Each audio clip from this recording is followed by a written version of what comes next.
Hola, buenas tardes a todos, bienvenidos a una nueva charla. Hola Aníbal, Nicolás, Johnny, bienvenidos. Vamos a terminar con la segunda parte del noveno mandamiento, no dará falso testimonio. En este día vamos a hablar de profetas y sacerdotes. El noveno mandamiento también condena a los falsos profetas que presentan a Elohim bajo una luz falsa o que se presume que deben pronunciar sus palabras cuando en realidad son solo los pensamientos carnales de los hombres. Un falso profeta es uno que da falso testimonio en su testimonio, ¿sí? Algunos lo hacen deliberadamente y son juzgados en consecuencia.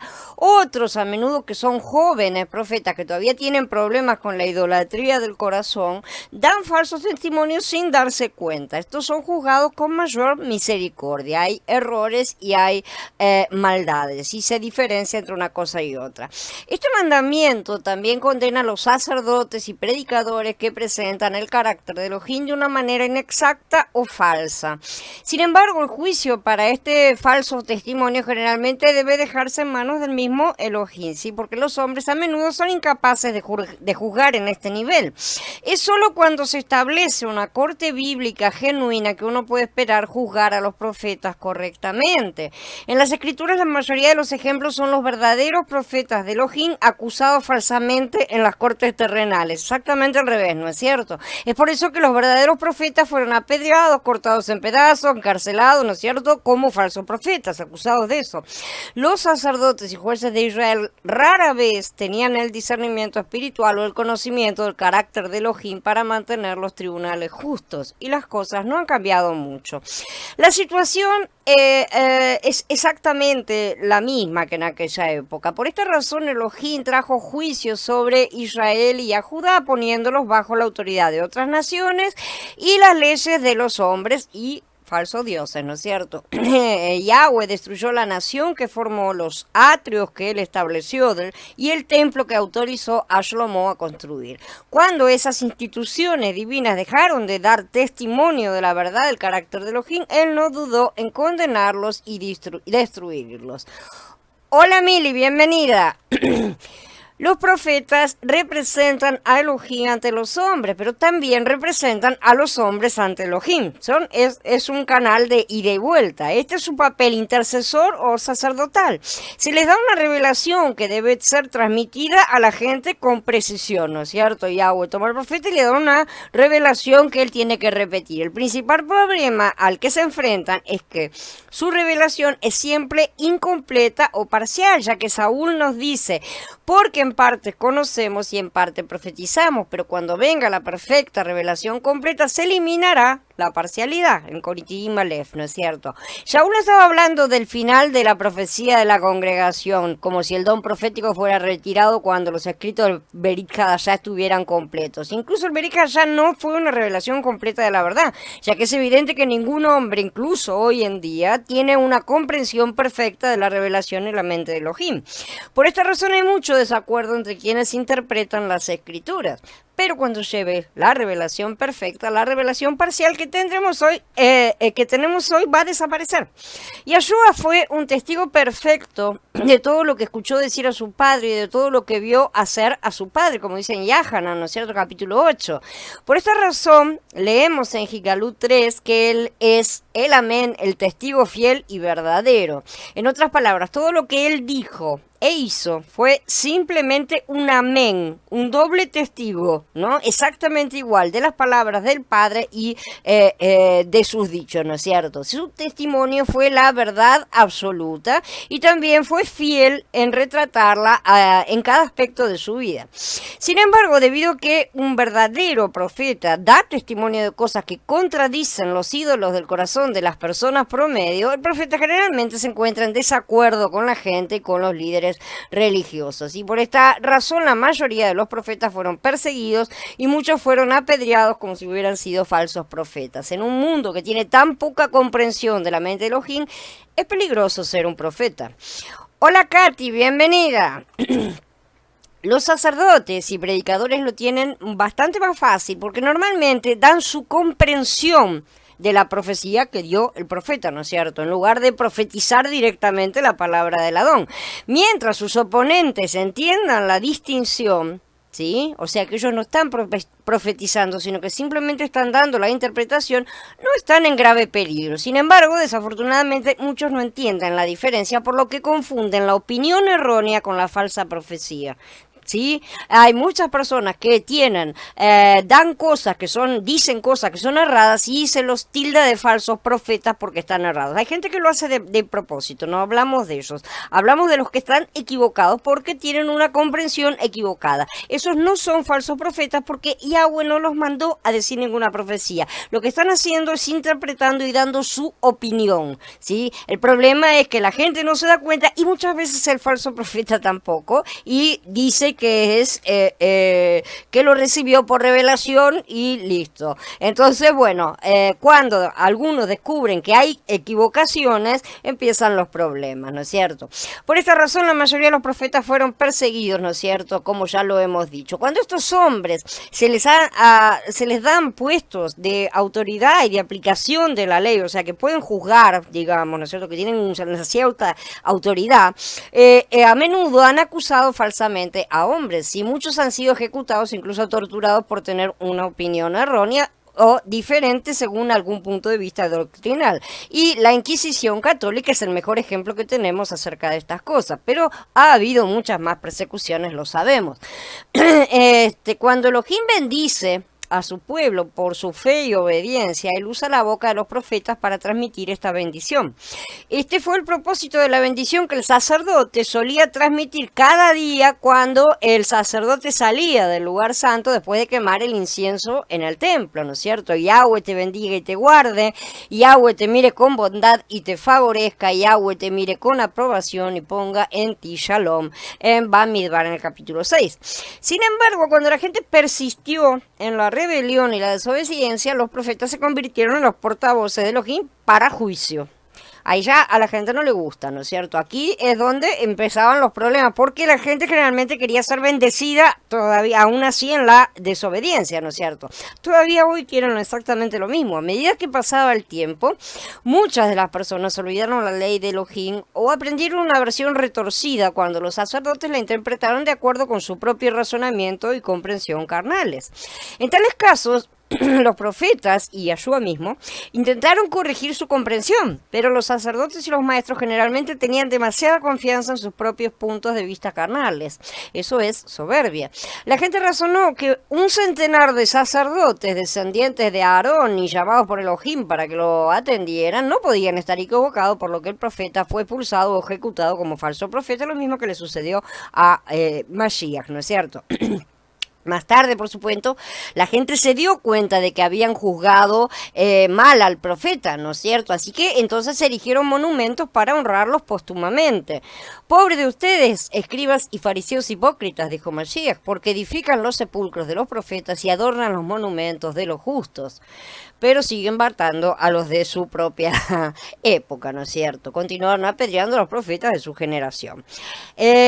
Cambio en el oficio profético. Quizá el problema más importante que enfrentan los profetas es cuando tienen que decidir si representar a Elohim o representar a la gente, agradarla, ¿no es cierto? Al rey, a los líderes, a la congregación, lo que sea, ¿no es cierto? Que es lo que lo presiona. Si bien ciertamente hay falsos profetas en cada generación, las escrituras generalmente se refieren a los profetas que usan sus dones genuinos para propósitos falsos. Balaam, por ejemplo, Bilam, ¿no es cierto? Se presenta en Kefabet, en el capítulo 2, como el falso profeta clásico. Siempre todo el mundo lo utiliza, ¿no es cierto? Como el gran ejemplo falso profeta, pero parece ser que nunca profetizó nada de manera falsa. Todo lo que profetizó se cumplió. De hecho, ¿no es cierto? En cambio, la cosa es que él usó su don, que era legítimo, un don verdadero, para obtener poder y dinero. Al hacer eso, él era falso para con Elohim, y esa fue su falsedad. Él era falso, no que fuera un falso profeta porque dijera falsas profecías. Hola Betsaida, bienvenida. En otras palabras, un profeta es falso no necesariamente porque predice algo que no suceda, sino porque habla desde los ídolos de su propio corazón. Ídolos como el amor al poder, poder, el dinero, el prestigio, etcétera, ¿no es cierto? Tiene mayor lealtad a esos ídolos que a Elohim. Los profetas del rey son aquellos que son leales al rey. En lugar de Elohim, ¿no es cierto? Lo reemplazan. Un profeta de denominación o iglesia o secta o lo que sea es uno leal a la denominación, iglesia o secta, ¿no es cierto? En lugar de a Elohim. Un profeta de Baal es uno que es leal a Baal. Todas esas cosas reemplazan siempre a Yahweh. Cualquiera de estos puede estar realmente dotado, pero pueden hacer un mal uso de su regalo, ¿no es cierto? A menudo porque reciben un pago que ha comprado su lealtad. Normalmente la caída pasa por a recibir beneficios. Si bien este problema se ha visto a lo largo de la historia, llegó a un punto crítico en los días de Elí, el sumo sacerdote, ¿no es cierto? Hasta ese momento el sumo sacerdote había usado el efod, mediante el cual profetizaba la voluntad de Elohim por el uso del Urim y el Tumim, ¿no es cierto? Pero Elí tenía 2 hijos que eran corruptos, y Elí se negó a corregirlos o prohibirles el ministerio de sacerdotes. Así que finalmente un profeta, que es solamente llamado hombre de Elohim, porque no sabemos su nombre, fue enviado a Elí con un mensaje de Yahweh. Un hombre de Elohim vino donde Elí y le dijo, así dice Yahweh, mira, yo me rebelé a la casa de tu padre en Mitzrayim cuando estaban sujetos a la casa de Faraón. Y los escogí de entre todas las tribus de Israel para ser mis sacerdotes, para subir a mi altar, para quemar incienso y para llevar un efod delante de mí. Y le asigné a la casa de tu padre todas las ofrendas encendidas de los israelitas. ¿Por qué entonces pisotean ustedes maliciosamente los sacrificios y las ofrendas que he mandado? Tú has honrado a tus hijos más que a mí, comiéndose en las primeras porciones de toda ofrenda de mi pueblo Israel. Ciertamente, declara Yahweh, el Elohim de Israel, yo tenía la intención de que tú y la casa de tu padre permanecieran en mi servicio para siempre. Pero ahora, declara Yahweh, lejos esté de mí, porque yo honro a los que me honran, pero los que me desprecian serán deshonrados. He aquí vienen días en que cortaré tu brazo y el brazo de la casa de tu padre, de modo que no haya anciano en tu casa. Tú observarás con envidia toda la abundancia que se le concederá a Israel, pero nunca habrá un anciano de tu casa. El hombre, con todo, que yo no aparte de mi altar, será para hacer que desfallezcan tus ojos y languidezca tu ruaj. Toda la descendencia en tu casa morirá en la flor de la juventud. Y para ti esta será la señal que vendrá en cuanto a tus 2 hijos, Hofni y Pinhas. Ambos morirán el mismo día. Esto está en el capítulo 2 de Shemuel Aleph. En esencia, resumiendo, le dijo, le prometí a tu antepasado, Pinhas, que es Fineas, aquel de la lanza, ¿no es cierto?, que él y sus hijos serían sumos sacerdotes para ministrarme indefinidamente. Bueno, ahora, debido a tus hijos corruptos, estoy retirando esas promesas. Se acabó. Ellos quebrantaron el pacto, por lo tanto, el pacto ya no tiene validez. Voy a descalificarte al cortarte el brazo, y la señal de esto será cuando tus 2 hijos morirán el mismo día.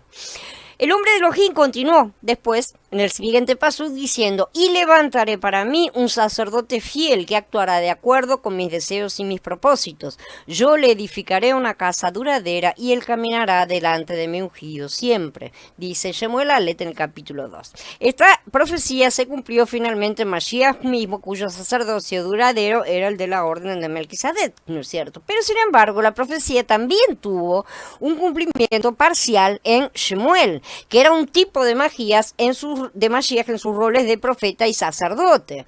Hola Apu, bienvenido. Hasta ese momento el oficio profético principal había estado unido con el sacerdocio, ¿sí? Pero debido a la corrupción sacerdotal, justamente, el don profético se había comprometido, no había sido escuchado, había quedado en desuso, ¿no es cierto? Elí debió haber usado el Urim y el Tumim para determinar la voluntad de Elohim al tratar con sus propios hijos, ¿sí? Pero es evidente que no lo hizo y por eso fue castigado. Por lo tanto, Elohim separó el oficio profético del don del sacerdocio, que Fa da testimonio de este cambio. Dice, y así todos los profetas que desde Shemuel y sus sucesores han hablado, anunciaron también estos días, dice en Hechos, en el capítulo 3. ¿Por qué Kefa parece estar ignorando a los profetas que vivieron antes de Shemuel. ¿Fue porque esos profetas anteriores no dieron testimonio de Yahshua? Por supuesto que no. Abraham fue un profeta, está escrito en Bereshit 20, al igual que Moshe, ¿no es cierto?, en Devarim 18, y Aarón también es llamado profeta. Cada uno de estos eran tipos de Mashiach a su manera, ¿no es cierto?, en lo que tenían que representarlo. Entonces, ¿por qué Kefa destacó a Shemuel, ¿sí?, como si fuera el primer profeta? La respuesta es que si bien hubo hombres con dones proféticos desde el principio de los tiempos, el oficio de profeta no fue distinto hasta Shemuel. ¿Sí? Fue entonces cuando se hizo distinto, separado, a causa de la corrupción del sacerdocio. Hasta ese momento estaban unidos. Ese fue el brazo de Elí que fue cortado. ¿Sí? El brazo de uno es un símbolo de poder o autoridad, como ya sabemos, ¿no es cierto? El brazo de Yahweh es Mashiach, ¿sí? Como no hay constancia de que Elías haya perdido nunca uno de sus brazos, ¿sí? Es evidente que Elohim estaba hablando de la pérdida de otro tipo de brazo, una cosa simbólica que iba a descalificar a Elí del sacerdocio. Si Elí tuviera un brazo menos, espiritualmente hablando, quedaba descalificado en la corte de los cielos. Hola Gerardo, hola Blanca, bienvenidos. Entonces, Elí nunca tuvo un brazo físico cortado, ¿sí? Elohim cortó el oficio profético de Elí, que lo descalificó como sumo sacerdote. Espiritualmente estaba sin un brazo. Por extensión, descalificó también a todo el sacerdocio levítico, ¿sí?, preparando el escenario para la venida del verdadero sumo sacerdote, Yahshua HaMashiach, cuando llegara su momento. En el caso de los sumos sacerdotes, bajo el antiguo pacto, no se permitía, no podían ministrar si tenían algún defecto físico. Esto está en el capítulo 21 de Vayikra. Por lo tanto, a ningún hombre con un solo brazo se le hubiera permitido servir como sumo sacerdote. Si por algún accidente Elí hubiera perdido literalmente su brazo, hubiera dejado de ser sacerdote, sumo sacerdote. Pero a Elohim le preocupan más los defectos espirituales que los defectos físicos realmente. Los defectos, las cosas físicas son simplemente un reflejo, una forma de que entendamos las cosas espirituales. Un sumo sacerdote sin oficio profético era defectuoso.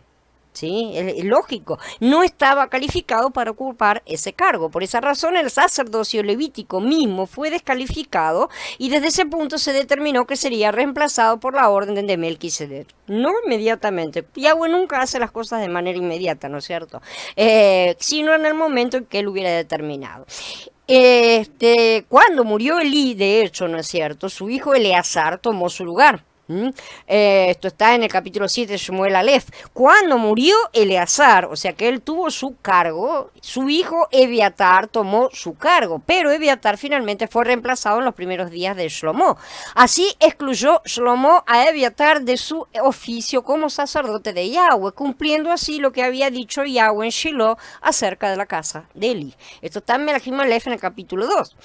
A pesar de que los descendientes de Elí continuaron siendo sumos sacerdotes por 3 generaciones más, como estamos viendo, ¿sí?, habían perdido el oficio profético ante Shemuel y los profetas que vinieron más tarde. Elohim comenzó a levantar profetas separados del sacerdocio, que fueron divinamente entrenados y hechos responsables directamente ante Elohim. A estos profetas no se les exigía ser de ninguna tribu en particular, por eso no interesa que Shemuel no fuera de la tribu correcta, él no era levita. Por lo que también presagiaron justamente el sacerdocio de Melquisedec, que va a tener personas de todas las tribus, obviamente. Un sacerdocio que aún no se había instituido completamente porque tenía que venir a través del nuevo pacto. De esta manera, Elohim comenzó a resolver el problema de la sucesión dinástica inherente al sistema levítico, ¿sí?, donde era inevitable que incluso un sacerdote piadoso tuviera hijos que no siguieran su ejemplo piadoso, lo que le sucede a Shemuel mismo. Él tuvo malos hijos, ¿sí? Entonces no lo siguieron en su cargo, ¿no es cierto? La sucesión dinástica está inevitablemente condenada al fracaso al final. Ebiatar apoya a Adonijah, que es un tipo del anti-Mashiach. Vamos a ver lo que sucede después históricamente. El oficio profético que comenzó con Shmuel no se transmitió de padre a hijo, como hemos dicho, ¿no es cierto? Entonces, Elohim levantó nuevas personas en cada generación como él creyó conveniente, ¿sí? Este arreglo, por supuesto, no era popular entre los sacerdotes, no les gustaba, ¿no? Especialmente los sumos sacerdotes, que odiaron realmente tener que renunciar al efod, que era el símbolo del oficio profético. Pero a partir de entonces se pierde su uso, no es más mencionado, y llega un momento en el cual nosotros hoy en la actualidad no hay nadie que sepa exactamente qué era ese Urim y Tumim, ¿no es cierto? Hay conjeturas, ¿no es cierto? Pero no hay nada que diga exactamente lo que eran y cómo eran. Entonces vemos esto también en la extraña declaración final del hombre de Elohim, el que había ido a Eli, ¿no es cierto?, que dice, y todos los sobrevivientes de tu casa vendrán y se postrarán ante él por una paga en dinero y una hogaza de pan, y dirán, por favor, asígname a uno de los deberes sacerdotales para tener un bocado de pan que comer. Esto retrata a la familia de Eli pidiendo la limosna en la responsabilidad sacerdotal para ganarse la vida, algo que sucederá en el milenio, ¿cierto? Porque estos serán la compañía del trigo que va a recibir la tarea de ocuparse de las naciones, como está escrito, los levitas que se alejaron de mí, mientras Israel anduvo errante lejos de mí y fueron en pos de sus ídolos, cargarán con su castigo y estarán en mi santuario como servidores, encargados de las puertas del templo y sirviendo en el templo. Ellos degollarán el holocausto y el sacrificio por el pueblo y estarán en pie delante de los sacerdotes para servirles.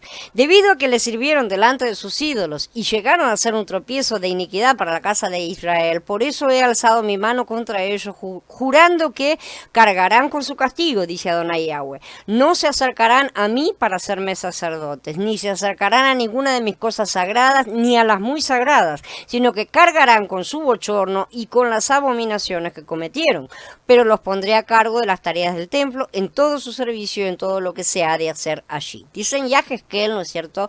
Ezequiel en el capítulo 44, cosas que ya hemos estudiado en otras series, ¿no es cierto? Cuando dice que ellos van a degollar el holocausto, no es literal. Así que no imaginemos que Yahweh va a volver a levantar sacrificios cuando ya estuvo el sacrificio perfecto. Elohim ya se había propuesto hacer un cambio en el sacerdocio, entonces. Este cambio se produjo 3 generaciones después de los primeros días de Shlomo, ¿sí? El nieto de Eli, Ebiatar, ¿no es cierto?, había sido el amigo de David durante mucho tiempo, durante su reinado, sí, lo apoyó siempre, pero cuando David murió, respaldó a Adonijah como su sucesor en contra de Shlomo. Entonces, un anti-Mashiach es aquel que intenta usurpar la posición de la persona verdaderamente elegida y ungida para gobernar en el reino. Como David era un tipo de Mashiach, ¿no es cierto? Entonces, cualquiera que intentara usurpar su trono sería un anti-Mashiach. Cualquiera que quisiera usurpar el trono del legítimo rey es un anti-Mashiach. La palabra griega anti no quiere decir contra, ¿sí? Como ha venido popularmente, es el significado que tenemos en la actualidad, ¿no es cierto? En realidad significa en lugar de. Alguien que quiere hacerse pasar por, ¿no es cierto? Generalmente en el sentido de un usurpador. Absalom fue un anti-Mashiach cuando usurpó el trono de David, ¿no es cierto? En Shmuel Bet 15. Del mismo modo, más tarde, Adonijah trató de ser un anti-Mashiach al usurpar el trono de Shlomo, el elegido para suceder a David. Ahora no tuvo tampoco no tuvo éxito. Ebiatar entonces apoyó a un anti-Mashiach en lugar de al príncipe de la paz, ¿sí? Que está representado por Shlomo, que significa pacífico. Por esta causa fue reemplazado por Tzadok.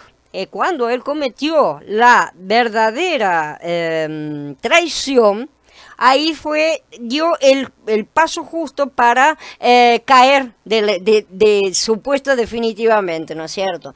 Entonces ahí fueron reemplazados por Sadoc, que es una nueva línea de sacerdotes que representaba proféticamente la orden de Melquisedec. Se nos dice que en Melahim Aleph 2, 35, y el rey nombró a Sadoc sacerdote en el lugar de Ebiatar. Sadoc era un descendiente diferente de de Aarón, pero era descendiente también, ¿no es cierto?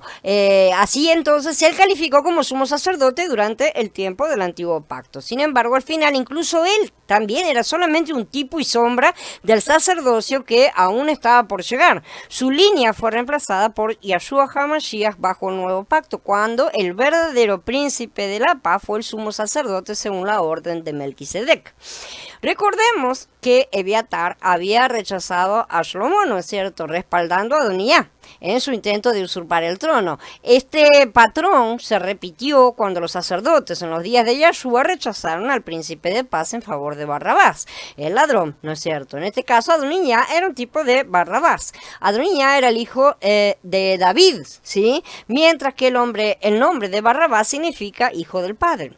Cuando David estaba en su lecho de muerte, la gente tenía que elegir entre dos de los hijos de David, ¿no es cierto? Aunque David había ya determinado que fuera Shlomo, porque tanto como Shlomo como Adonía eran hijos del mismo padre, los dos eran hijos, ¿sí? Pero en el Berija ya la gente tenía que elegir entre dos que se llamaban hijos del padre.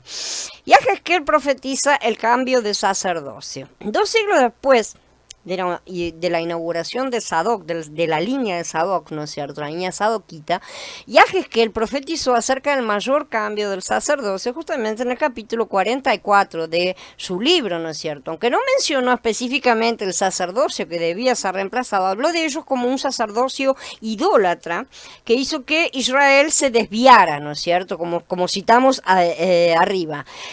Su cuadro de palabras se aclara cuando contrasta a los sacerdotes idólatras que son mencionados con los hijos de Sadoc. Sin embargo, los sacerdotes levitas, los hijos de Sadoc, que cumplieron con mi ordenanza relativa a mi santuario, cuando los hijos de Israel se desviaron de mí, ellos sí se acercarán a mí para servirme y estarán de pie delante de mí para ofrecerme el cebo y la sangre, dice Adonai Yahweh.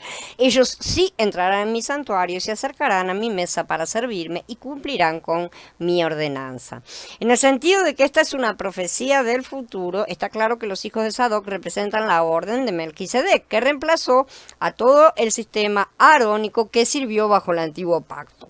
Hoy, por supuesto, el mismo problema ha surgido, sabemos, ¿no? Ya que los sacerdotes judíos están siendo entrenados para derrocar el sacerdocio de Melquisedec y volver al antiguo sistema de Jerusalén, sacrificios literales de animales incluidos, ¿sí? Lavados carnales, un templo terrenal, todo físico.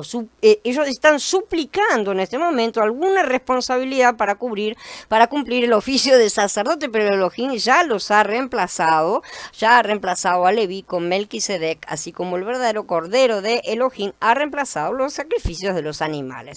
Los que apoyan este esfuerzo se están alineando con Adonijah, ¿sí?, que es un tipo de Mashiach.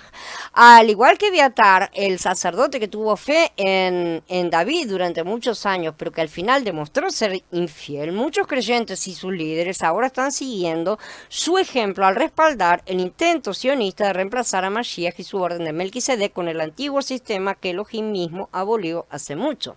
Estos creyentes necesitan releer el Tanaj o leerlo por primera vez, ¿no? Algunos nunca lo han leído, aunque muchos nos dijeron que estaba abolido. Esto fue previsto por los escritores del Berija, ¿sí?, especialmente por el apóstol Saúl, ¿no es cierto?, que tenía una gran comprensión de estas cosas, y él procuró evitar que la congregación primitiva volviera al judaísmo. Del mismo modo, el libro de Ibrim fue diseñado para mostrar la superioridad del nuevo pacto sobre el antiguo, junto con los diversos cambios que fueron instituidos en las formas de la ley. Cuando hay cambio en el sacerdocio, necesariamente ocurre también un cambio en la Torá, dice Ibrim en el capítulo 7. En conclusión, el 9º mandamiento establece la verdad como la base de la conversación y la vida cotidiana, como hemos estado viendo, ¿no es cierto? Juzga el falso testimonio de acuerdo con su intención, gobierna el testimonio profético también y establece un estándar para reconocer al verdadero Mashiach. Vamos a hablar ahora de los tropezones. No insultarás al sordo ni pondrás tropiezo delante del ciego. Respetarás a tu Elohim, yo soy Yahweh, dice Vayikra, capítulo 19. La mayoría de la gente considera que esta ley es bastante irrelevante para los creyentes de hoy porque pocos abusarían de esta manera de los discapacitados, ¿no es cierto? Pero la ley es espiritual, dice Romanillín, ¿no es cierto? Y el espíritu de esta ley es violado con más frecuencia de lo que nos damos cuenta. Muchas denominaciones creyentes están en grave error, enseñando doctrinas falsas y practicando las tradiciones de los hombres y desviando a millones de personas. Eso es real. Así que cuando uno ve esto, viene uno, ¿no es cierto?, y se para en el púlpito y los denuncia de todo corazón, llamándolos profetas de Baal, demostrando cada punto de las escrituras, ¿no es cierto? Incluso logra probar que su motivo para denunciar a estos profetas de Baal es su amor por las congregaciones engañadas, por la gente engañada. La congregación ofendida se entera de la denuncia, reacciona de inmediato con una perorata propia, ¿no es cierto? Ahí empieza la caracataca, ahí se pelean entre todos. Cada uno cree que el otro está ciego a la verdad y ninguna de las dos congregaciones puede escuchar al otro en medio del ruido de la guerra, evidentemente. Cada congregación cree que la otra denominación está enseñando falsedad. Siempre va a ser así, hasta que estemos todos perfeccionados. Pero la manera en que se manejan estas diferencias doctrinales va a revelar el verdadero corazón de las personas, particularmente el liderazgo. Cada uno considera al otro como sordos y ciegos. Sin embargo, libremente denuncian y maldicen a los sordos. Eso es lo que se está haciendo y se está transgrediendo esta ordenanza. Ya es bastante triste que muchas personas estén ciegas a la verdad, ¿no es cierto? Pero después con tanta facilidad le ponemos un obstáculo con nuestra falta de amor. Cada vez que golpeamos a las personas en la cabeza con nuestra verdad, ¿sí?, nos aseguramos de que nunca van a creer en esa verdad porque hemos puesto un obstáculo frente a ellos. ¿Cuántas veces he escuchado a las personas quejarse de que sus amigos, su congregación no los escucharán cuando intenten enseñarles algo que es verdad? ¿No es cierto? Que es verdad. Y la gente dice, no me van a creer, no me van a escuchar, ¿no es cierto? Hay muchas causas posibles para que no escuchen, por supuesto, ¿sí? Pero yo he descubierto que cuando la verdad se da en un amor incondicional, genuino, que es para el bien de la otra parte, la mayoría de la gente va a escuchar. Ya no será sorda, muchos la van a ver y la van a creer.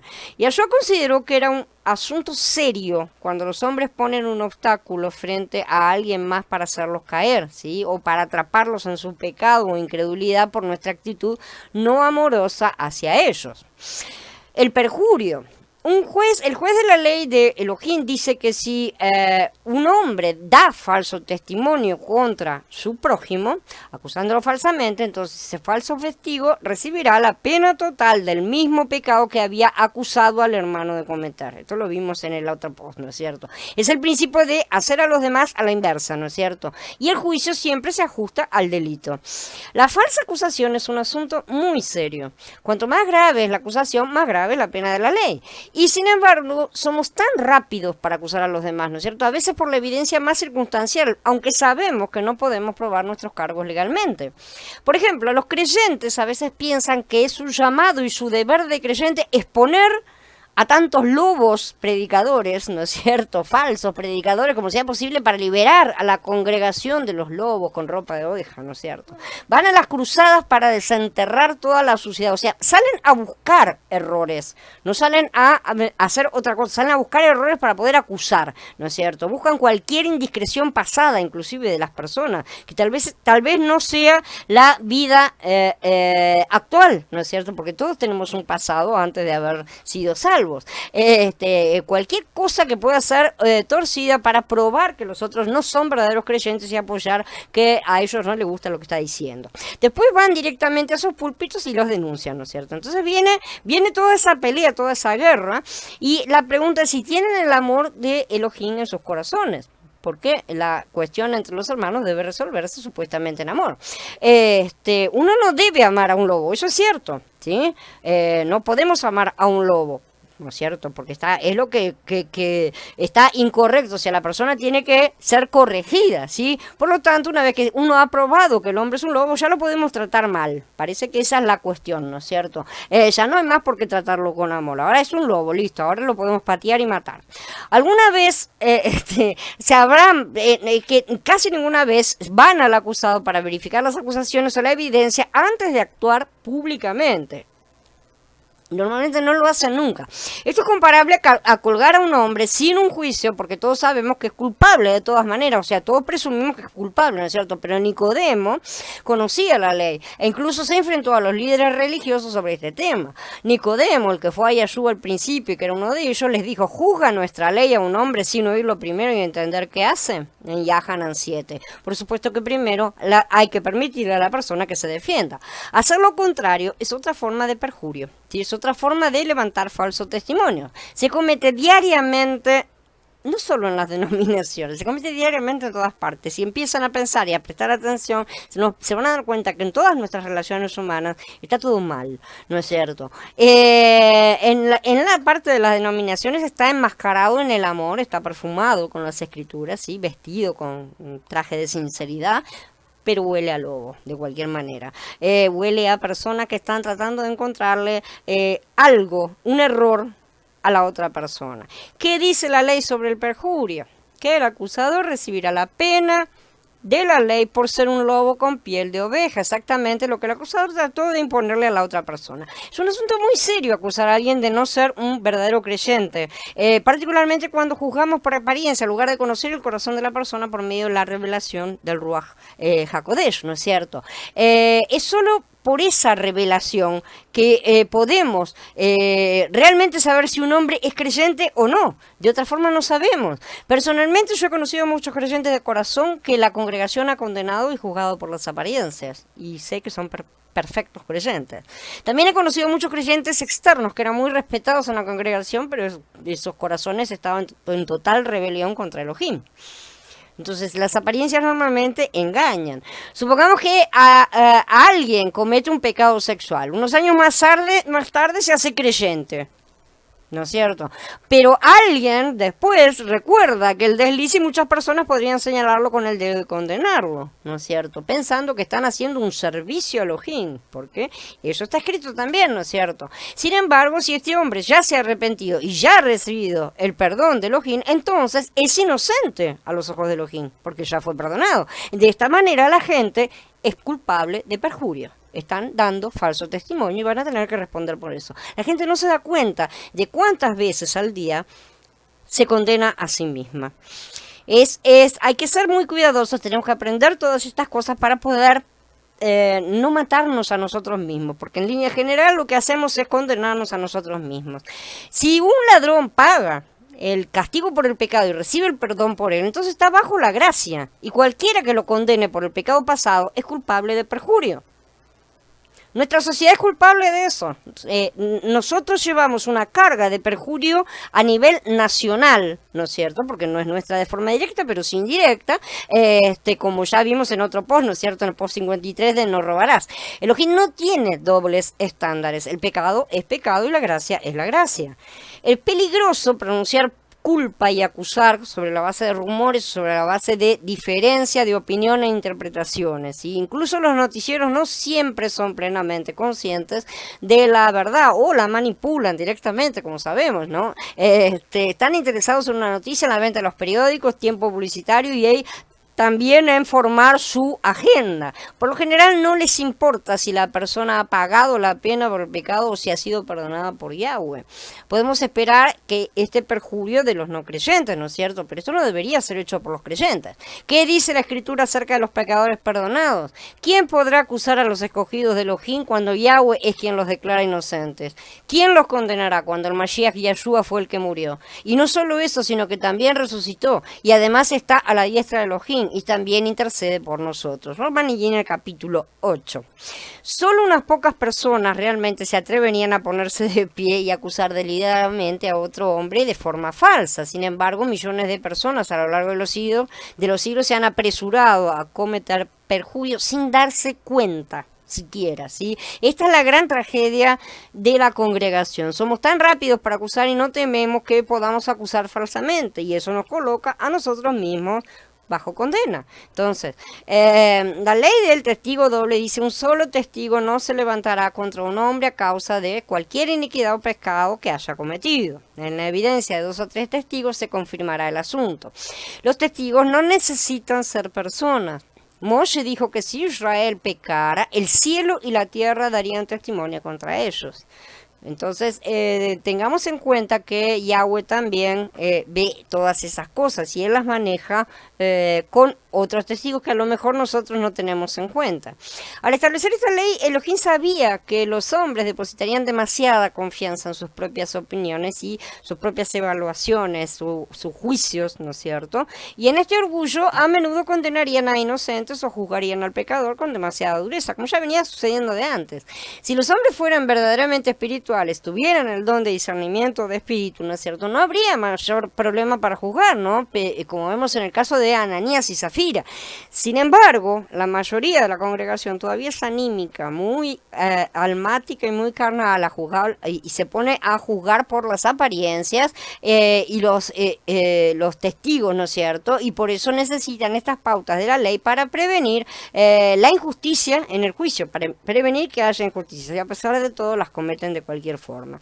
La situación ideal, por supuesto, es que todos los hombres juzguen por revelación divina, donde los corazones de los hombres serían completamente revelados. Los jueces después entonces determinarían la culpabilidad o la inocencia de la manera que Yeshua dijo: no juzgue según la apariencia, sino juzga con juicio justo. También debemos tener en cuenta que esta ley de doble testimonio se aplica a cualquier iniquidad y cualquier pecado. Eso lo lleva fuera de la sala de audiencias, ¿sí? A nuestras propias congregaciones, a la sala de estar, a la casa, ¿no es cierto?, a los lugares de trabajo, a todas partes. No debemos creer chismes o calumnias sin primero investigar el caso. Si hay varios testigos que nos obligan a creer en la evidencia, entonces debemos seguir el procedimiento que Yeshua estableció. Y si tu hermano peca, ve y repréndelo en privado. Si él te escucha, has ganado a tu hermano. Aquí se supone que tu hermano es realmente culpable. Es la suposición básica de acá, ¿sí? O al menos parece ser culpable desde tu punto de vista, ¿sí? Porque dice si tu hermano peca. No está diciendo si te parece, ¿no es cierto? O sea, en otras palabras, si realmente creemos que el hermano ha hecho daño, entonces hay que reprenderlo en privado. Esa es la cosa. El énfasis no está en la reprensión, sino en la privacidad de la reprensión. La mayoría de las veces no seguimos las instrucciones de Yeshua, sino que le contamos primero a todo el mundo. Con tanta frecuencia, el culpable es el último en enterarse de las acusaciones contra él, ¿no es cierto? Incluso entre los creyentes que se supone que tienen la ley escrita en sus corazones, esto sucede con demasiada frecuencia. El propósito de acudir a tu hermano en privado es protegerlo y proteger su reputación de otros que podrían juzgarlo, ¿no es cierto? Primero hay que establecer realmente cuál es la situación real. Entonces, le da a ese hermano la oportunidad de responder a los cargos en su contra. Puede ser que nuestra propia evaluación fuera incorrecta. Podría haber otras pruebas o circunstancias atenuantes que lo cambiarían todo, si supiéramos cuáles son, solamente necesitaríamos averiguarlo. Es importante que conozcamos todos los aspectos de un problema antes de emitir un juicio. Con suerte, sea cual fuera la ofensa, ¿no es cierto?, podríamos resolverlo en este ambiente privado y nada más, ¿no es cierto? Con suerte, si se sale todo bien. En cuanto a la manera en que lo reprendemos, si nos acercamos a nuestro hermano con un rasgo de mansedumbre y amor, como dice Galutia en el capítulo 6, las posibilidades se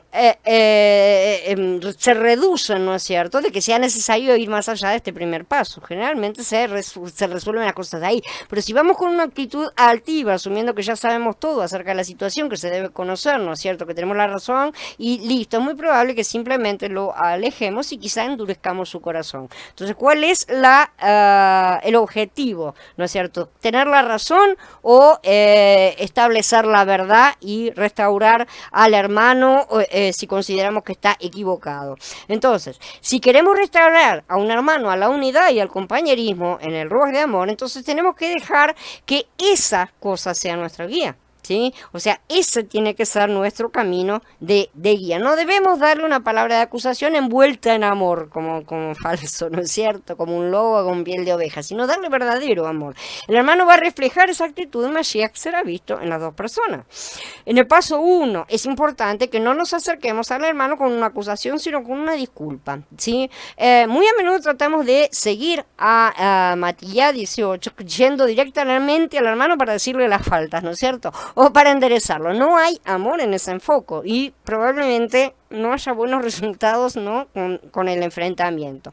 Darle el beneficio de la duda, o sea que en este punto su culpabilidad no se ha determinado correctamente y va a permanecer indeterminada hasta que se haya completado el procedimiento. Si realmente amamos a nuestro hermano, nos va a resultar difícil creer que haya pecado contra nosotros, y si lo ha hecho, entonces seguramente debe haber sido llevado a esas circunstancias por algún motivo. Eso es lo que debemos pensar en primer lugar, ¿no es cierto? Nuestro hermano verá justamente ese nivel de amor por la manera en que nos acercamos. Asumimos la culpa o asumimos que es culpable o asumimos que es inocente. Ahí está la cuestión, ¿no es cierto? En el paso 2, si por casualidad la disputa siguiera sin resolverse, ¿no es cierto? En ese momento se considera necesario continuar con el caso, ¿sí? En lugar de solo perdonarlo. Si decidimos que no, el caso es demasiado importante como para ser dejado de lado, bueno, entonces el paso 2 es el que sigue. Pero si no te hace caso, lleva contigo a 1 o 2 más para que todo asunto conste según la boca de 2 o 3 testigos. Esto no significa que debemos ser testigos de todos los demás y ver cuántas personas podemos convencer de nuestro punto de vista. Significa que debemos tomar todas las pruebas o los testigos que tenemos y una vez más acudir a la mano en privado. Nuevamente él dice eso. Una vez más se tiene que hacer con un ruas de amor también. Si no tenemos evidencia suficiente para establecer el cargo, entonces el asunto debe ser retirado. Porque no hay sustancia y no se debe generar estas situaciones, ¿no es cierto? Por falsa evidencia debemos perdonar a nuestro hermano en nuestro corazón, ¿no es cierto? Y esto es muy importante porque si mantenemos el pecado de nuestro hermano en contra suya y si él realmente fuera culpable, entonces estamos apelando a la Corte Suprema de Elohim. Recuerden cómo es el tema. Él tomará el caso y va a juzgar a todas las partes con imparcialidad, empezando por el acusador. Siempre es así. Esto puede ser peligroso tanto para el acusado como para el acusador, y si amamos a nuestro hermano es posible que no deseemos que caiga en ese juicio.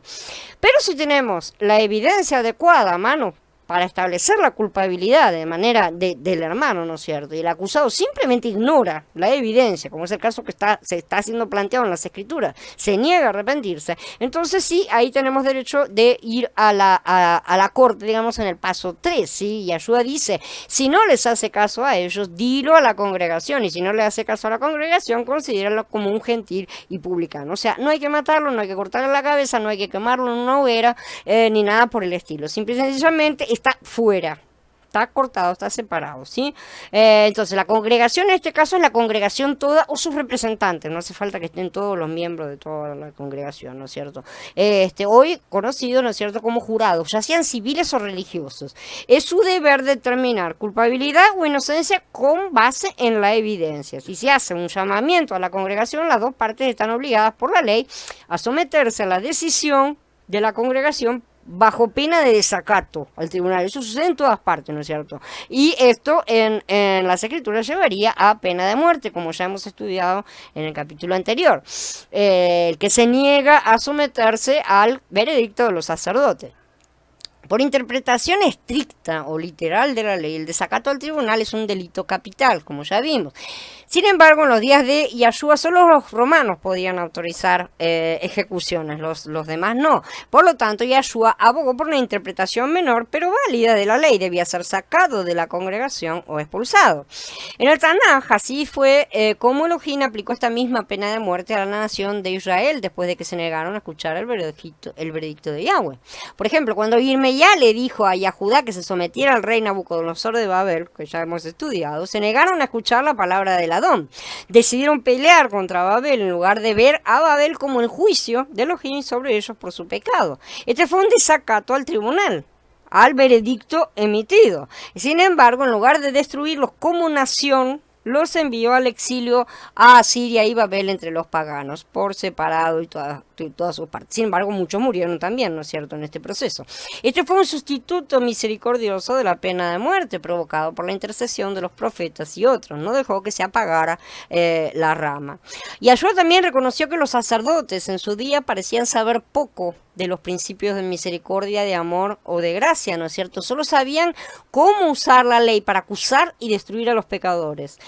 Así, por sus juicios injustos, habían creado una clase de publicanos y pecadores, personas que habían sido comulgadas del templo, ¿no es cierto? De hecho, si los romanos no hubieran estado allí para frenar su celo, la mayoría de esos hubieran probablemente sido ejecutados. Y Yahshua se hizo amigo de los mismos pecadores. Comprendió que habían sido expulsados del templo por sacerdotes y fariseos no queridos, orgullosos, acusadores, que habían puesto un obstáculo frente a los ciegos. Y eso es un pecado. Después, cuando el pecador se rebeló, ¿no es cierto?, contra el templo por su mala actitud, los sacerdotes se sintieron justificados para echarlos, expulsarlos, ¿no es cierto? También hay una gran clase de estos pecadores, ¿no es cierto?, hoy en toda América, en todo el mundo, ¿no es cierto? Iríamos bien en entablar amistad con ellos, como lo hizo Yahshua, brindándonos a él, brindándole nuestro amor, el amor de Mashiach, en lugar de solo más acusaciones. La Corte Suprema de Elohim. Hemos hablado bastante de esto. Todos tienen derecho de ir a la corte de Elohim, ¿no es cierto? Incluso el mismo Hasatán, o aquellas personas a través de las cuales se manifiesta este Ruach, ¿no es cierto? Todos son juzgados de acuerdo con la ley de Elohim porque todos están sujetos a ella. La diferencia es que algunos usan la ley para honrar y otros para acusar y destruir. Hay momentos en que la justicia no es posible aquí en la tierra, ¿no es cierto? A veces se levantan falsos testigos contra los inocentes, otras veces no hay testigos para condenar a los infractores. Tenemos muchos ejemplos en las escrituras. Otras veces los jueces son corruptos o están obligados a juzgar de acuerdo con las leyes injustas de los hombres. En cualquier caso, todos tenemos el derecho de apelar a la Corte Suprema de Elohim, que se encuentra por encima de todas las cortes humanas, lo acepten o no lo acepten. Si hay una falta de evidencia, la víctima tiene el derecho de apelar y recibir justicia en el tiempo y la manera que Elohim considere apropiada. Él determina. Sin embargo, una vez que se ha hecho esa apelación, la víctima debe dejarla en manos de Elohim para que él juzgue. La persona debe perdonar y olvidar. Porque si no lo hace, está quitando nuevamente de las manos de Elohim el caso y no da para esperar que Elohim aplique su justicia. También hay muchos casos donde falsos testigos pervierten la justicia. Estos mienten para liberar al culpable o para condenar al inocente.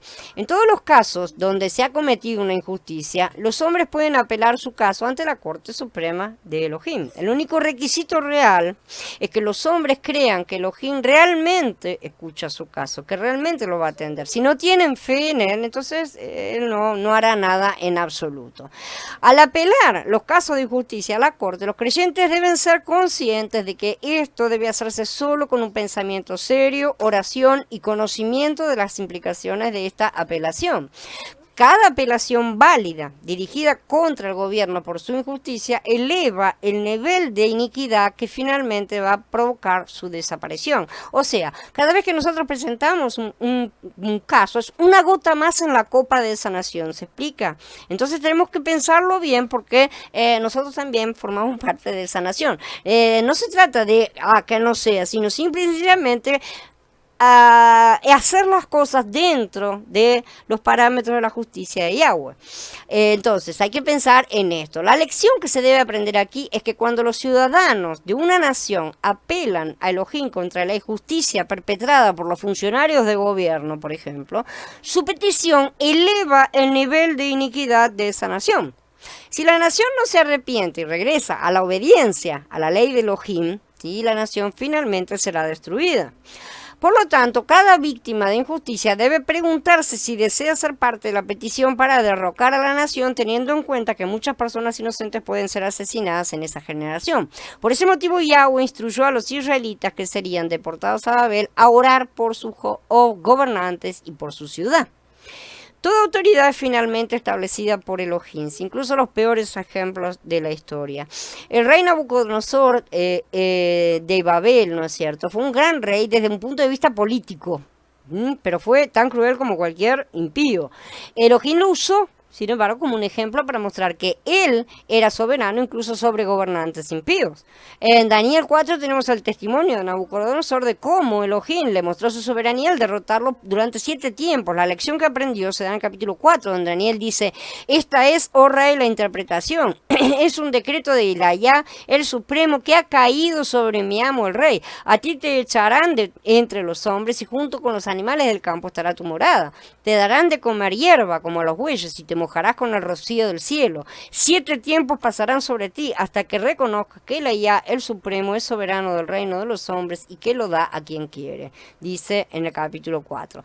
Todo esto sucedió e incluso las antiguas historias de Babel muestran un periodo silencioso, un periodo oscuro que no se sabe nada en el reinado de Nabucodonosor durante el tiempo de su locura. ¿Sí? Pero al final de este tiempo el rey nos dice: pero al cabo de los días yo, Nabucodonosor, alcé mis ojos al cielo y se me devolvió la razón. Entonces bendije a Ilayá, el supremo, alabé y glorifiqué al que vive para siempre, porque su dominio es eterno y su reino de generación en generación.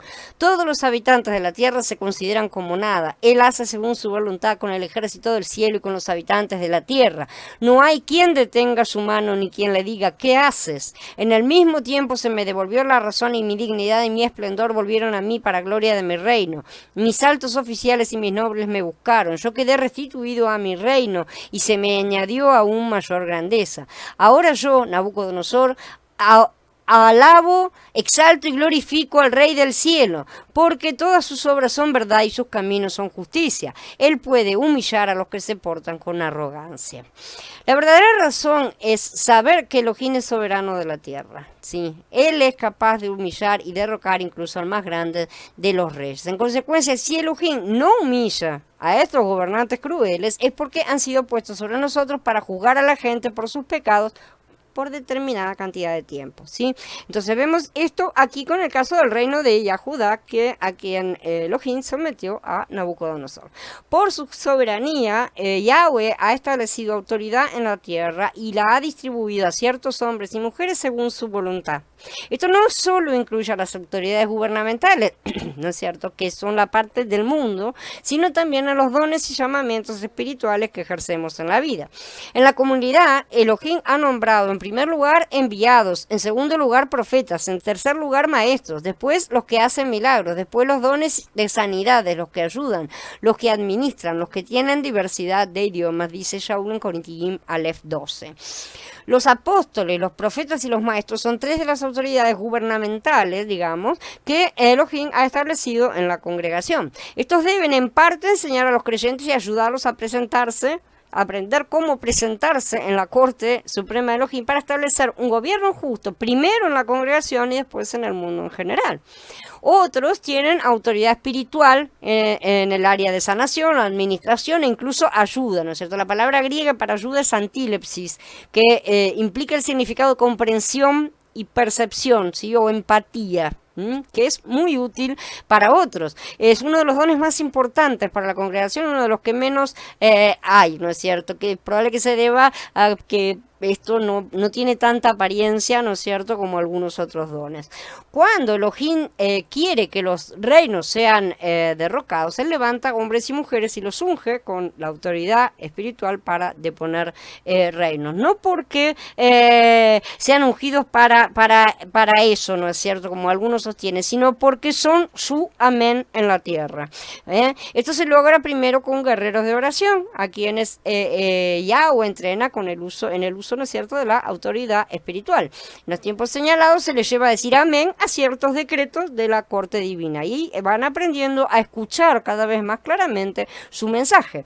Poco después las naciones caen, a menudo por militares que no tienen idea de que su autoridad ha sido derribada por Elohim a través del amén, ¿no es cierto?, a sus decretos de los guerreros de oración espiritual. Generalmente la gente del mundo no cree en estas cosas y no las va a tener absolutamente en cuenta, lo cual no nos afecta en nada.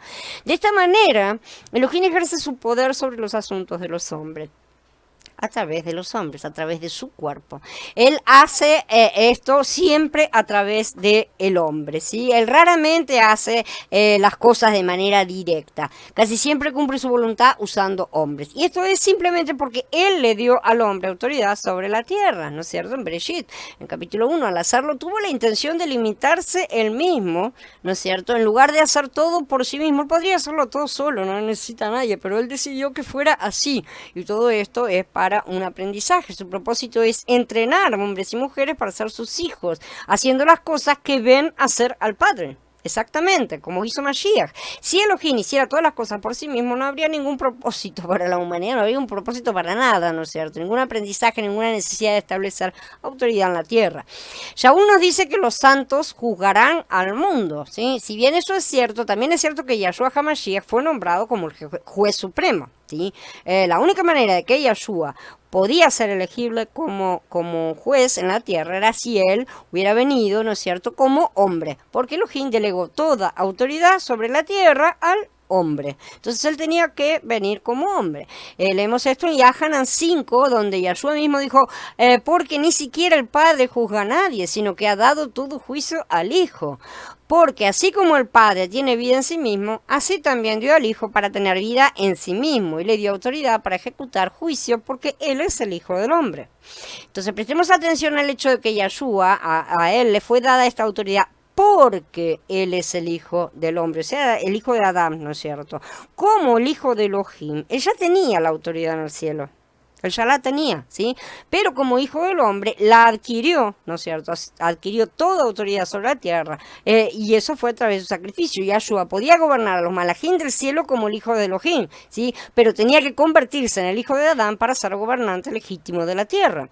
De hecho, a Adán, el individuo que se le había dado el mandato de dominio para gobernar, ¿no es cierto?, como rey sobre la tierra. Este mandato se transmitió a sus descendientes como un derecho de nacimiento de generación en generación hasta que llegó a Yahshua HaMashiach. Había una orden legal aquí que no podía ser anulada. Es por eso que la genealogía de Yahshua está escrita, aparece bien detallada en las escrituras. Su genealogía para el rey David estableció su derecho legítimo de ser rey de Yahudá, pero su genealogía de regreso a Adán a través del linaje de la primogenitura estableció su derecho legítimo de ser rey sobre toda la tierra. Y esa es la diferencia que tienen las genealogías. Más importante que las discusiones que generalmente se andan dando vueltas. Hola Abdiel, hola Eduardo, bienvenidos. Entonces, la historia es la historia de cómo Yahshua HaMashiach y sus hijos someterán a la tierra, ¿sí? Y se convertirán en sus jueces. La gente espera que Elohim juzgue la tierra directamente, pero de hecho él ha dado todo el juicio al hombre y el juez principal es Yahshua HaMashiach, ¿sí? Él es el que se sienta en el trono de la corte suprema de Elohim. Sabemos que las cortes tienen jurados. Él es el que habla a los hombres que pueden escuchar su voz, ¿sí? Él es el que les dice a ciertos hombres y mujeres cuál es su juicio y se espera que lo hablen a la tierra para que se diga amén. De esta manera, la ley del doble testimonio es observable porque cuando Yahshua HaMashiach habla desde los cielos y los hombres se hacen eco de sus decretos, ¿no es cierto?, sobre la tierra, son el cielo y la tierra los que dan testimonio de la verdad.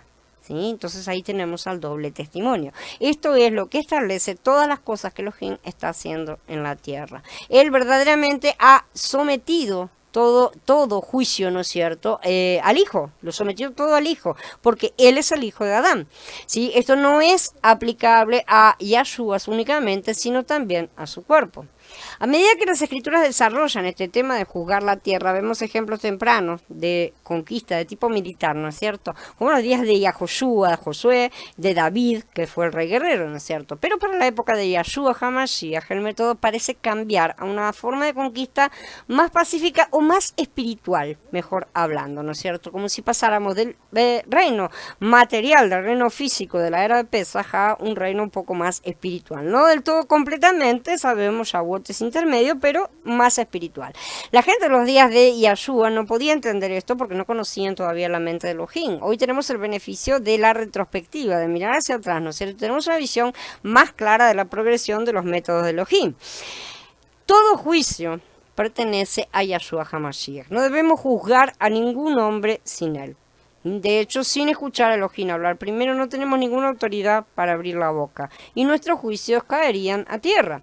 Debemos hacer solo lo que vemos hacer a Yahshua, así como él solo hizo lo que vio hacer al Padre. En verdad les digo que el Hijo no puede hacer nada por su propia iniciativa, sino lo que ve hacer al Padre, porque todo lo que él hace, lo hace también el Hijo de igual manera, dice Yahanan en el capítulo 5.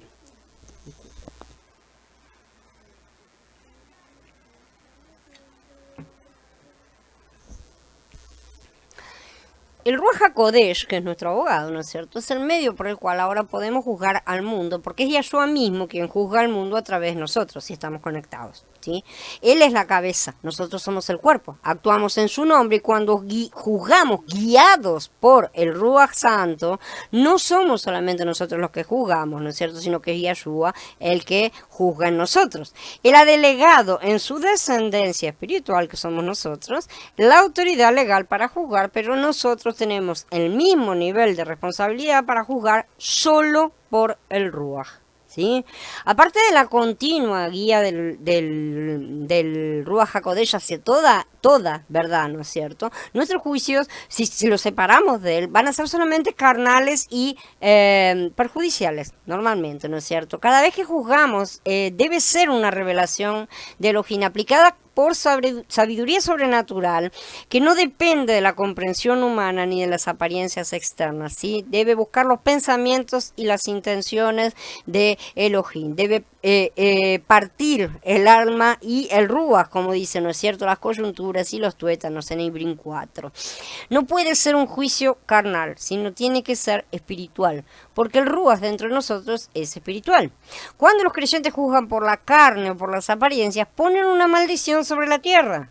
No podemos seguir haciendo las cosas en la carne, ¿sí? Todo lo que sale de la carne está maldito porque la carne ya está maldita y está muerta. Está maldita de muerte, ¿no es cierto? Entonces, ¿qué puede salir de una cosa que está muerta? Muerte. No sale otra cosa de la carne. No podemos estar haciendo esto. No se puede hacer otra cosa si se hacen en la carne. Pero cuando se juzga por el Ruach, finalmente se trae misericordia, gracia y vida, incluso si es necesario usar la espada. O sea, si es necesario usar castigo fuerte como Yahweh hace con nosotros mismos. No porque lo vayamos a aplicar nosotros el castigo, porque no somos nosotros los que aplicamos.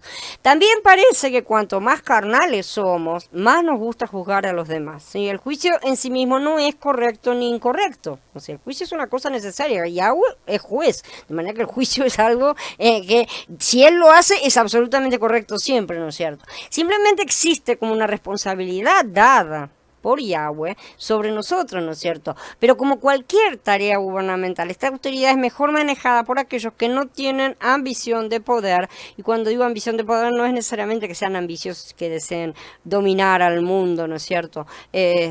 Sino que hay personas que simple y sencillamente necesitan reafirmar sus propios yoes, ¿no es cierto? Tiene la carga, tiene que ser dada a personas que reconocen la seriedad de la responsabilidad, así como su propia insuficiencia.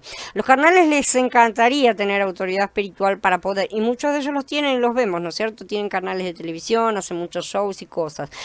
A muchos les encantaría poder invocar fuego como Eliyá, ¿no es cierto?, sobre las cabezas de los impíos. Los discípulos de Yahshua tuvieron ese mismo problema, así que no es nada de nuevo, ¿sí? Cuando estaban en el entrenamiento, es exactamente lo mismo con nosotros. Si los hombres carnales conocieran sus propios corazones, los conocieran de verdad, se horrorizarían de ver que, como los discípulos, preferían ver que los enemigos de Elohim fueran quemados por fuego que cae del cielo, en vez de verlos convertidos, ¿no es cierto?, por el fuego del Ruach Santo.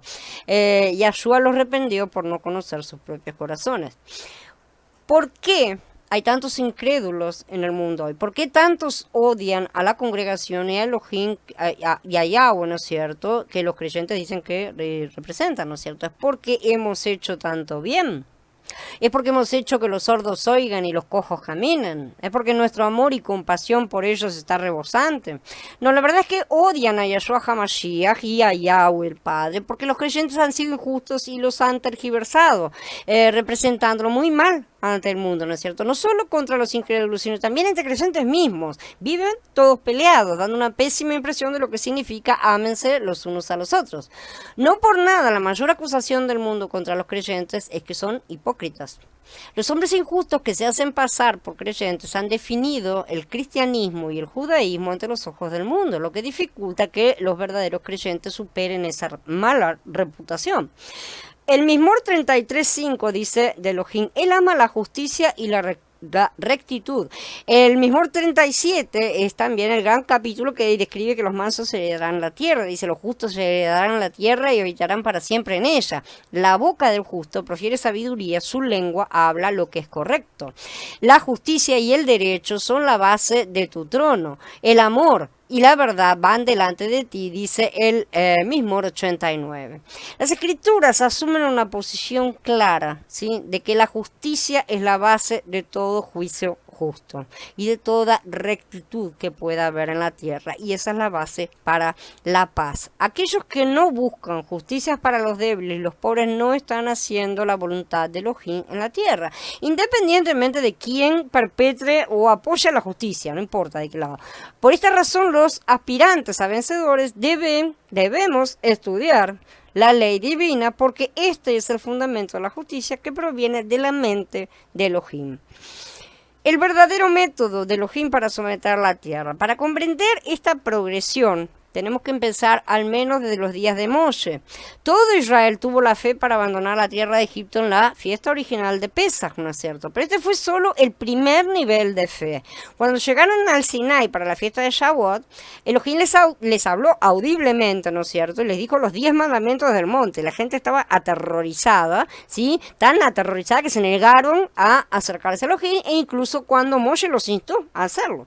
La gente se mantuvo a distancia porque no tenían el segundo nivel de fe que está caracterizado por Shavuot, que lo habrían recibido si hubieran obedecido, ¿sí? Entendemos, por supuesto, que el plan de Elohim era demasiado, para el plan de Elohim era demasiado pronto, no era que tenían que entrar, ¿no es cierto? De hecho, después de que Israel había pasado 40 años en el desierto, Moshe le dijo a la gente, sin embargo, hasta el día de hoy, el Adón no te ha dado un corazón para saber, ni ojos para ver, ni oídos para escuchar, y te ha conducido 40 años en el desierto. Entonces Elohim tomó el crédito por no darle a Israel la capacidad de saber, ver u oír. Y lo ha hecho en varias otras ocasiones también, ¿no es cierto? Esto les impidió tener un nivel de fe pentecostal, de fe de Shavuot, ¿no es cierto? Porque la fe viene por el oír, dice Romanillín. A pesar de esto, Elohim nos llama a acercarnos a Él y escuchar su voz, porque leemos, porque Él es nuestro Elohim y nosotros el pueblo que Él atiende, el rebaño a su cuidado. Escuchen hoy su voz, no endurezcan su corazón como en Meribá, como en aquel día en Masá, en el desierto, cuando sus padres me pusieron a prueba. Me probaron porque habían visto mis obras. 40 años me estuvo provocando aquella generación y dije, es un pueblo descarriado que no conoce mis caminos. Por eso juré indignado que no entrarían en mi lugar de descansos. Mismor 95. Entonces aquí las escrituras nos dicen que Israel no escucharía su voz. Por esta razón no pudieron entrar en mi reposo, dice Yahweh. Es decir, esta generación fue descalificada por todo para ingresar en la tierra prometida. El jubileo es el tercer y más alto Shabbat y es el reposo de Elohim. El jubileo es el día de preparación para la fiesta de Shavuot, ¿no es cierto? Si Israel hubiera creído el buen reporte de Caleb y Josué, esos habrían ingresado en la tierra prometida, ¿no es cierto? El descanso de Elohim 5 días después de la fiesta de Sukkot. El significado de la fiesta de Sukkot es que es el tiempo profetizado de la transformación o el cambio corporal de aquellos que, como dice Shaul, están vivos y permanecen hasta la venida del Adón. La fiesta de Sukkot profetiza la redención del cuerpo. Entonces, supongamos que Israel hubiera cumplido la fiesta de Sukkot en el tiempo de Moshe, habrían entrado en Canaán con un cuerpo ya glorificado, porque ya habrían pasado, ¿no es cierto?, todas las etapas, un cuerpo lleno de fe, entrando en el reposo de Elohim. Habrían manifestado a Mashiach a todos los que los encontraran, ¿no es cierto? La palabra que viene, que saldría de sus labios, ¿no es cierto?, habría sido más aguda que cualquier espada de dos filos. Entonces, ¿qué habría sido entonces de los kenanitas? Habrían visto la gloria de Elohim sobre Israel y se habrían arrepentido de todas sus obras, habrían clamado a Elohim, se habrían convertido. No debería haber habido necesidad de destruirlo con una espada física, porque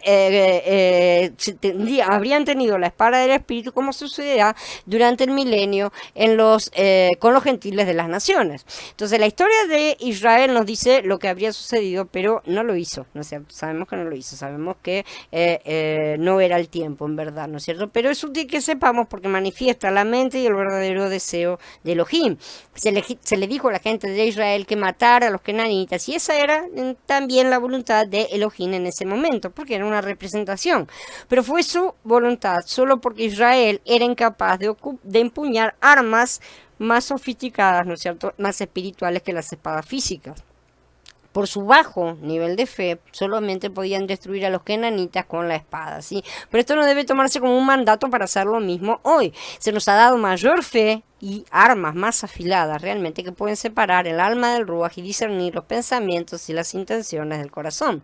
Entonces vemos una diferencia entre el primer Yahshua o Joshua, ¿no es cierto?, Josué, y el segundo, que es Yahshua. El primero le dijo a Israel que matara a los kenanitas, el segundo le dijo que matáramos su carne, ¿no es cierto?, por el bautismo. Es una forma diferente de muerte, una que trae a los pecadores a la vida en lugar de a la destrucción, pero sí lo saca de la muerte, lo saca de aquella vieja vida. Entonces es la muerte de la carne más que la muerte del cuerpo. La espada en los días de Moshe no es la misma espada que nos fue dada hoy. Entonces, esto está bien ilustrado por la historia de la adoración de Israel del becerro de oro en la base del monte, ¿sí?, en lugar de Shavuot. En Shemot 32 encontramos que el Adón le dijo a los levitas que tomaran sus espadas y salieran a matar gente, ¿no es cierto? El Pasú 28 dice que 3000 murieron ese día, sustraídos de la congregación del desierto. En el Berija Dashá, los 120 discípulos en la sala superior en el día de Shavuot recibieron la verdadera espada de la palabra de Elohim en su boca y llevaron esta espada a las calles de Jerusalén, y cuando la carne empezó a morir, 3000 hombres fueron agregados a la congregación ese día. Una cosa totalmente opuesta, ¿no es cierto? La diferencia es el tipo de espada que se utiliza. La espada de Pesach trae muerte, la espada de Shavuot, que es la espada del Ruach, trae la vida. Es desafortunado que durante la era de Shavuot muchos creyentes no hayan conocido la mente del Adón con respecto a sus métodos para transformar el mundo en el reino de Elohim. Shavuot es la transición entre Pesach y Sukkot, sabemos, ¿no es cierto? Por eso mantiene partes de ambas etapas. Por ahora, parafraseando Mashiach, es necesario cumplir lo segundo sin dejar de cumplir lo primero. La espada física, incluso con la ayuda milagrosa de Elohim, solo pudo establecer un tipo y una sombra del verdadero reino de Elohim. Era un reino a nivel Pesach, obviamente. En el Berija Dashá, Yahshua estableció un nivel más alto del reino, preparando el camino para el nivel pentecostal, ¿sí? Pero fue mejor, pero no llegó a ser perfecto, ¿sí? Estuvo lejos de ser perfecto porque el patrón de Shavuot fue establecido por el rey Shaul y no por David. Esto ya lo hemos estudiado en otras series. Hoy Elohim nos está exigiendo más de lo que era necesario en el pasado, porque estamos al final de la era pentecostal, estamos observando la era de Sukkot que está llegando, ¿sí? La era que comúnmente conocemos como el milenio. La única manera de establecer el verdadero reino de Elohim en esta era será el poder de la espada de la boca, ¿sí? Ejercida por aquellos que han han llegado a la plenitud del Ruach. Para conocer y practicar el juicio justo como un santo que juzga al mundo, si uno debe tener el carácter de Yahshua HaMashiach tal como se manifiesta en el Brit Kadashá, ¿sí?, para poder ejercer y aplicar toda la justicia que Yahweh manifestó en el Tanaj. Uno debe amar toda la creación de Elohim y trabajar solo para establecer sus mejores intereses, siempre sobre la base de los mitzvot de Yahweh. Bueno, habiendo terminado, quedo a disposición de ustedes para comentarios y preguntas. Bueno, si no hay preguntas, vamos a dar por terminada la charla. Recuerden que mañana tenemos las reuniones de oración y, y el sábado tenemos nuestro Shabbat. Shalom a todos hermanos, hasta mañana.